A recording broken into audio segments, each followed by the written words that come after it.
자, 그러면은 나눠드린 그 PPT, 여러분들 현장 되시는 분들 자료 선등록해달라고 요청하셔가지고 혹시 패드로 보시는 분들 제가 학원에 업로드 요청해가지고 자료 올라와 있을 것 같으니까 패드로 보시는 분들은 패드로 보셔도 될 것 같습니다. 자, 그럼 이제 같이 한번 보도록 할게요. 자, 이제 이런 법이 있다고 생각해 봅시다.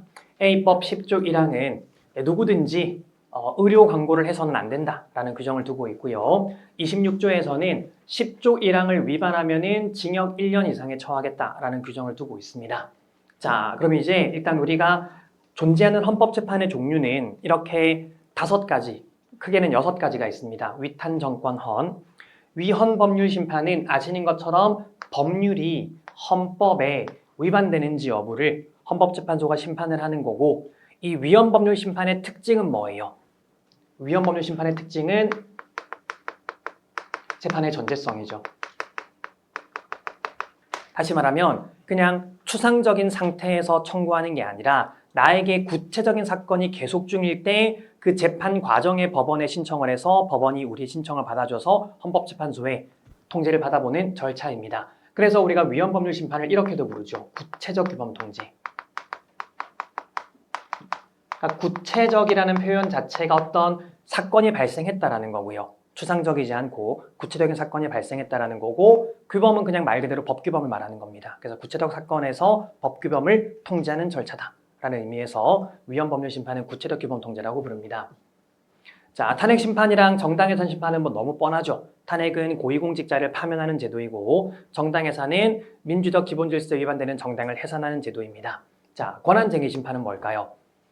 자, 우리가 공법에서 앞으로 권리라는 표현과 권한이라는 표현을 마주하게 될 텐데, 일단 이론적인 의미는 이래요. 이론적인 의미는 권리는 나를 위해 주장하는 힘이고, 권한은 제3자를 위해 주장하는 힘을 권한이라고 표현을 합니다.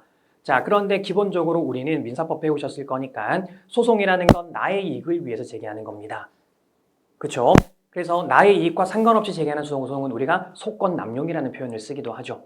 자, 그렇기 때문에 기본적으로 국민들이 가지는 것들은 언제나 나를 위해서 주장하는 힘들만 가지고 있습니다. 그래서 앞으로 우리는 국민들이 가지는 것들은 권리라는 표현을 쓸 거고요. 자, 국가기관은 왜 존재하는 겁니까? 국민을 위해서 존재하는 겁니다. 지네들 스스로를 위해서 존재하는 게 아니라 국민을 위해서 존재하는 것이기 때문에 국가기관은 언제나 국민을 위해서 일을 해야 돼요. 그래서 그들이 가지고 있는 힘을 앞으로 우리는 권한이라고 표현을 할 겁니다. 그럼 권리는 국민들이 가지는 힘. 여러분들의 기본권일 수도 있겠고, 행정법에서는 건축허가 신청권 같은 법률상 권리일 수도 있겠습니다. 국민들이 가지는 힘을 권리라고 한다면 공권력의 주체가 가지는 힘을 권한이라고 부를 겁니다. 자, 그러면 권한쟁의 심판이라는 건 뭔가 공권력의 주체끼리 싸우는 거예요. 국가기관끼리 싸우거나 국가기관과 지방자치단체 간에 싸우거나 이런 것들을 권한쟁의 심판이라고 합니다. 자, 그 다음에 헌법소원 심판. 특히 우리 헌법소원 심판은 2가지가 있는데 그중에 68조 1항 헌법소원 심판은 우리가 앞에 어떤 단어를 붙이기도 합니까? 권리구제형 헌법소원 심판이라고 부르죠.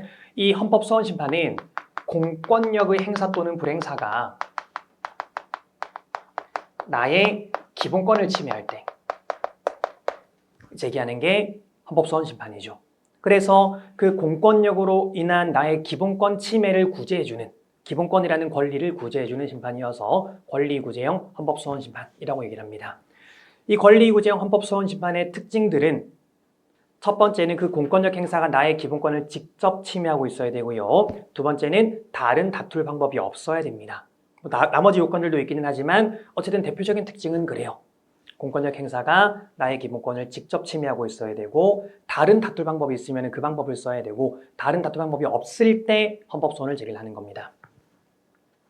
자, 그 다음에 이 68조 2항 헌법소원은 우리나라에만 인정되는 좀 특유한 제도인데, 이름은 헌법소원이지만 실질은 위헌법률심판이죠.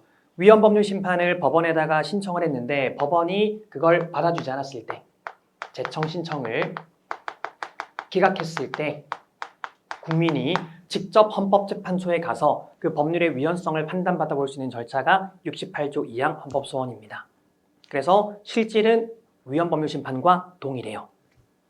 자, 그러면 결과적으로 이제 국민들의 어떤 권리를 구제하는 헌법재판의 종류를 크게 두 가지로 나누자면은 위헌법률심판과 권리구제형 헌법소원심판이 있는 거예요. 자, 둘의 차이점. 가장 중요한 차이점 두 가지가 있습니다. 첫 번째는 대상이 달라요. 위헌법률심판은 뭐만? 법률만 대상이 되는데 권리구제형 헌법소원심판은 공권력을 행사하면 모두 다 대상이 됩니다. 뭐가 더 범위가 넓어요? 권리구제형 헌법소원이 더 범위가 넓죠. 공권력의 행사라고 하면은 입법, 행정, 사법을 다 포함을 하는 거니까 입법작용도 대상이 되고 행정작용도 대상이 되고 사법작용도 대상이 될 수가 있어요. 자, 그 다음에 두 번째 특징은 뭘까? 여기 적어놨습니다만 재판의 전제성이 있냐 없냐의 차이가 있습니다.